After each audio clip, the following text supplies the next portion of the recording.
What happens when another hobby inspires your art? Maybe you'll get excited like me and cut it up. And if you're about to ask, Mira, what kind of hobby would make you want to cut your art into pieces? After I graduated from college, I was super burnt out from reading for years. Like, I did not want to read a book for fun. I did not want to read a book to learn. I just didn't want to read. But as time went on, I started to miss it. I started to pick up a book here and there. And then years went on and the hobby started growing back again. All this to say, I'm making bookmarks. I'm gonna cut my artwork into these little pieces here. And then at the end of the video, we will cut them up together. I'll show you a little preview at the beginning and then we'll save the rest for the end. There's gonna be a lot of art in this video. This is like a fun little hobby crossover though. I really love reading. I really love bookmarks. All right, you folks know the drill. I'm gonna tone my canvas with a solid color like this. I'm using this fluorescent red, diluted, and it is soaking into the grooves of my canvas so that if I miss a spot, it has some color on it rather than the white, unfinished look of the canvas. This kind of unifies my color palette too. So one thing I want to say, I'm using a canvas pad, and that means it's not paper. It is a real canvas. It's just not stretched. And it's really convenient because it's like in a little, looks like a pad of paper, but it's canvas, saves some space. So if you are wanting to paint, but you don't want to invest in a stretched canvas yet, this is a really great option and it will save you some money. I just want to drop that here. I'm not sponsored, but I've been thinking about this because I've been using these a lot and I've been making my bookmarks with them, but it made me think about when I was in college and how I would paint in my sketchbook a lot. I wish I had known about these canvas books because this would have been a game changer for me. So if this is a game changer for anybody out there, yeah, hope it is for you. Okay, anyway, let's cut these into little bookmark pieces. So I was supposed to have 4 of these, like what you see here. And then I made this mistake of using a pair of scissors to trim them. And the pair of scissors I used was dirty and it had some soot on it because I used it to trim a candle wick. It got black stuff all over one of them. And I could have painted over it, but I was just so annoyed that I set it aside and I will just do something on it later in my own time and use that bookmark from myself or something. But it was not going to reappear in this video. Sometimes you just need some space from your mistakes, right? Yes. All right. Now I'm painting these little moths. I wanted a little folk art vibe on these. For a little while, they kind of reminded me of dollar bills because this little accent here, not really sure how I feel about that, but it was still fun to make these and add each one had their own little botanical flavor to it. And I really enjoyed that.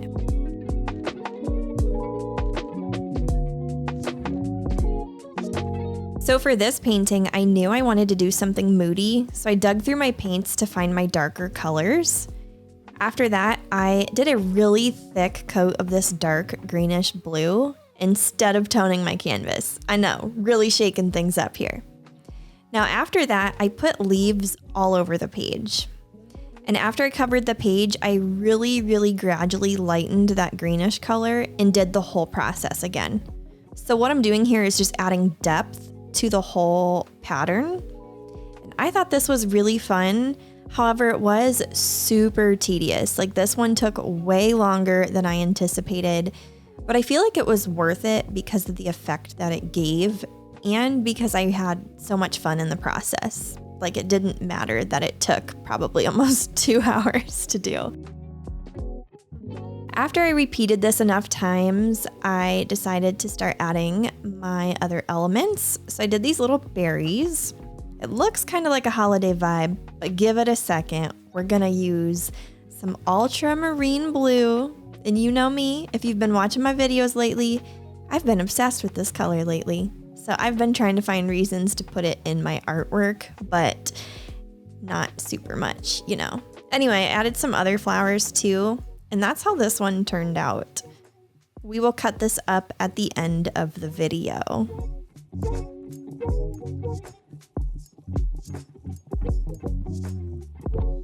All right, I'm really into this luminous red right now, so let's cover the canvas with this one. I have to tell you, This one that you're about to see took the longest of the whole video.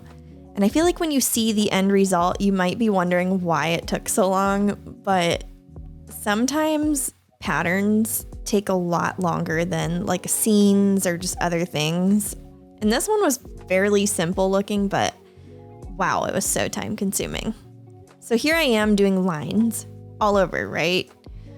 I'm gonna shoot for like a grid pattern. So after I do these lines, I'll do it again the other way. All right, this is where it got really tedious. I used this white here to do all these berries. Oh man.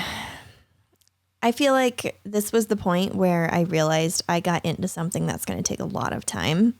And this pattern lived inside my mind for probably 2 weeks. This one here is probably the whole reason why I'm doing a part 2 to this video, because I really wanted to do this specific design.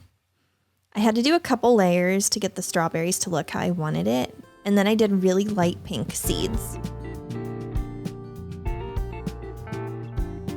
After that, I took that ultramarine blue color that I'm digging, and I outlined every strawberry, and I did all the leaves with that color.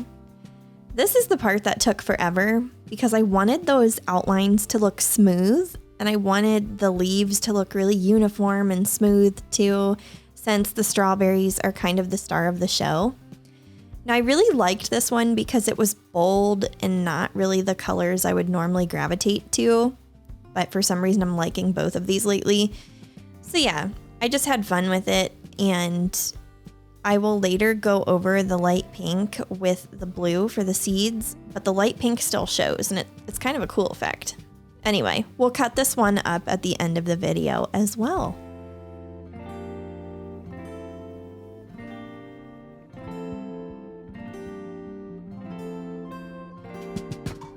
All right, I found this reference photo on Pixabay. It's a royalty-free photo site. You can use the reference images for free. So artists, if you need inspiration, use it. It's a free tool. Take advantage. I'm not sponsored. Anyway, I changed my art supplies to just acrylic paint.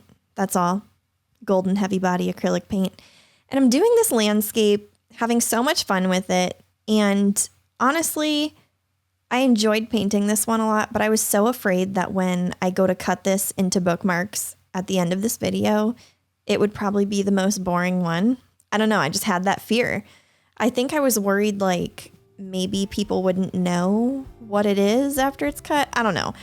But just wait until you see what happens at the end, because this one surprised me and I thoroughly loved it so much. Now I feel like I need to do a part 3 of this video and paint some more scenes like this and cut them up. Like, yes, this was so fun. I can't remember if I said this earlier, but all of these bookmarks will be available at mirabyler.com. When I posted part 1 of this series, the bookmarks sold out, I think, in like 2 hours or something like that. They sold out really fast. So if you want one, head on over to my site. I'll link it down below.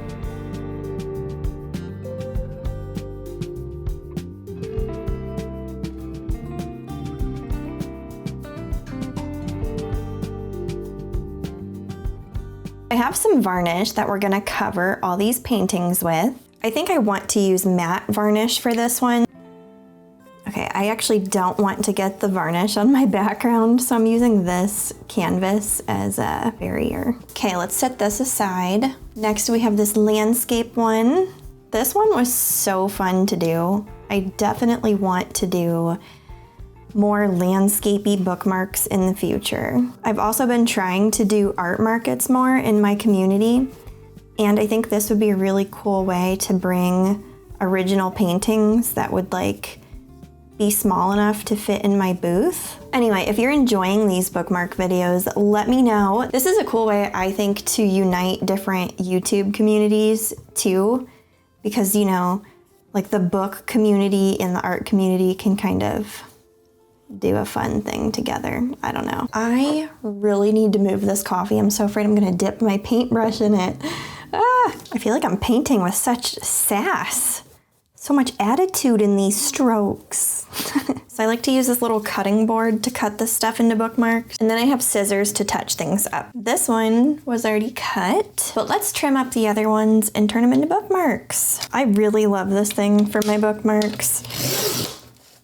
It just gets such a crisp cut. Every now and then there's like a tiny thread that I have to trim, just like that. And then the final bookmark, there's always like this jagged edge from tearing it out of the book. I'll just touch that up. Should we do this one? Ooh, I really like this one a lot. I really love this one, but it's more in my comfort zone. And so for some reason, I'm more drawn to this one. Okay, now we have this landscape one. This one will be like 1.9-ish inches.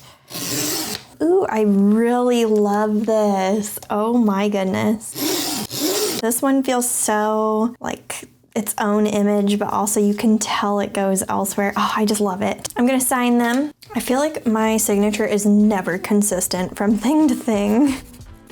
Anybody relate? Oh, this was probably the edge. And then this, yeah, it's like a little puzzle.